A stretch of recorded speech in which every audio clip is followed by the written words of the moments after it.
नमस्कार लुचिर रान्नाघरे सकलके स्वागत। आज के चले एसेछि लुचिर रेसिपि निये।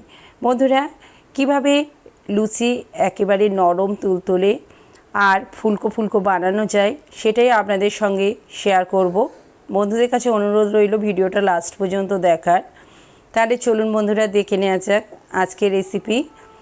आमी एखाने 1 কাপ मयदा निये निয়েছি। मयदार मध्य एखन दिए देब तेल मयमेर जोन्नो। एखाने आमी 3 चामच मतो तेल निয়েছি। तेलटाके भालो करे मयदार संगे मिशिए निচ্ছি। देखुन बेश किछुक्षण धरे मयदार संगे तेलटा मिशिए निয়েছি। ठीक हाथ दिए चापले जेन एरकम दला मतो हये जाय एरकम भावे मिशिए निते होबे। प्रथमे भालो करे मिशिए नेওয়া হয়ে গিয়েছে। এখন এর মধ্যে দিয়ে দেব লবণ। এখানে অল্প পরিমাণে লবণ আমি দিয়ে দিচ্ছি। লবণটাকে দিয়ে আর একটু ভালো করে ময়দার সঙ্গে মিশিয়ে নিচ্ছি। লবণটা মিশিয়ে নেওয়া হয়ে গিয়েছে। এবারে আমি জল দিয়ে ময়দাটাকে মিশিয়ে নেব। এখানে আমি নরমাল জলই ব্যবহার করছি, কোনো রকম গরম জল ব্যবহার আমি করিনি। জল একসঙ্গে বেশি দেব না, অল্প অল্প করে দিয়ে আমি ডোটা বানিয়ে নেব। প্রথমে একেবারে বেশি জল পড়ে গেলে তাহলে ময়দাটা নরম হয়ে যেতে পারে। যেন অল্প অল্প করে জল দিয়ে দেখুন ঠিক এইভাবে মিশিয়ে নিয়েছি। একটা সুন্দর ডো বানিয়ে নিয়েছি। এখন এটাকে একটা কাপড় ঢাকা দিয়ে আমি আধ ঘন্টা রেখে দেব। কাপড়টাকে আমি জলে ভিজিয়ে জলটা চেপে নিয়েছি। ঢাকা দিয়ে দিলাম। আধ ঘন্টা পরে ফিরে আসছি। আধ ঘন্টা পরে ফিরে এসেছি। কাপড়টাকে খুলে নিয়েছি।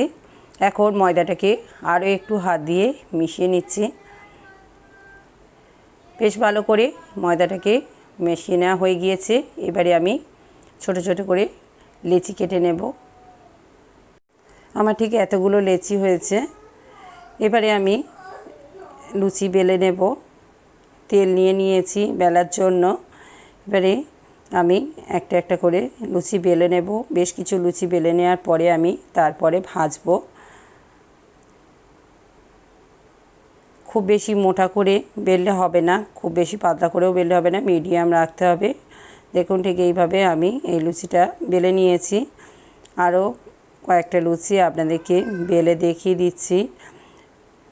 খুব বেশি পাতলা করবেন না, বেশি পাতলা করলে তাহলে লুচি কিন্তু অতটা ভালো ফুলবে না বা বেশিক্ষণ ফুলে থাকবে না। এইভাবে লুচি বানিয়ে দেখবেন অনেকক্ষণ ফুলে থাকবে আর এতটাই নরম হবে যে আপনারা রাত্রে লুচি বানালে পরের দিন সকালে একই নরম পাবেন, এতটাই নরম হয়।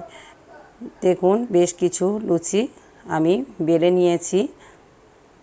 এবারে আমি লুচিগুলো ভাজার জন্য গ্যাসেতে একটা কড়া বসিয়ে দিচ্ছি। কড়াটা গরম হয়ে গিয়েছে। ভাজার জন্য নিয়ে নিচ্ছি পরিমাণ মতো তেল। তেলটা গরম হয়ে গিয়েছে। এবারে আমি একে একে লুচিগুলোকে ভেজে নিচ্ছি। দেখতেই পাচ্ছেন বন্ধুরা লুচি ছাড়ার সঙ্গে সঙ্গে কেমন ফুলে উঠছে। এক পিঠ ভাজা হয়ে যাওয়ার পরে আমি অপর পিঠটাকেও ভেজে নিলাম। এবারে আমি এই লুচিটাকে তুলে নেব আর একইভাবে আরও কিছু লুচি আপনাদেরকে ভেজে দেখিয়ে দিচ্ছি। সব কটাই লুচি দেখুন বন্ধুরা তেলে দেওয়ার সঙ্গে সঙ্গেই ফুলে উঠছে।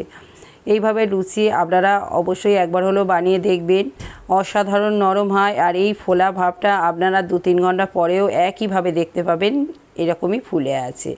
দেখুন এটাও হয়ে গিয়েছে, এটাকেও তুলে নিচ্ছি। বন্ধুরা আজকের এই রেসিপিটি আপনাদের কেমন লাগলো তা কমেন্টের মাধ্যমে জানাবেন। রেসিপিটি ভালো লেগে থাকলে ভিডিওটিতে একটি লাইক করবেন, অন্য বন্ধুদের সাথে শেয়ার করবেন আর আমার রেসিপি যদি আপনাদের ভালো লেগে থাকে আমার চ্যানেলটিকে সাবস্ক্রাইব করার অনুরোধ রইল। সবকটি লুচি ভাজা হয়ে গিয়েছে। আমি পরিবেশনের জন্য প্লেটে কিছু লুচি তুলে নিয়েছি। আপনাদেরকে কেটে দেখিয়ে দিচ্ছি ভিতরটা কতটা ফুলকো হয়েছে আর নরম হয়েছে। দেখুন বন্ধুরা এই লুচির সঙ্গে যদি হয় কষা আলু তাহলে খাওয়াটা জমে যায়। অবশ্যই আপনারাও ট্রাই করবেন। আজকের রেসিপি তাহলে এই পর্যন্ত।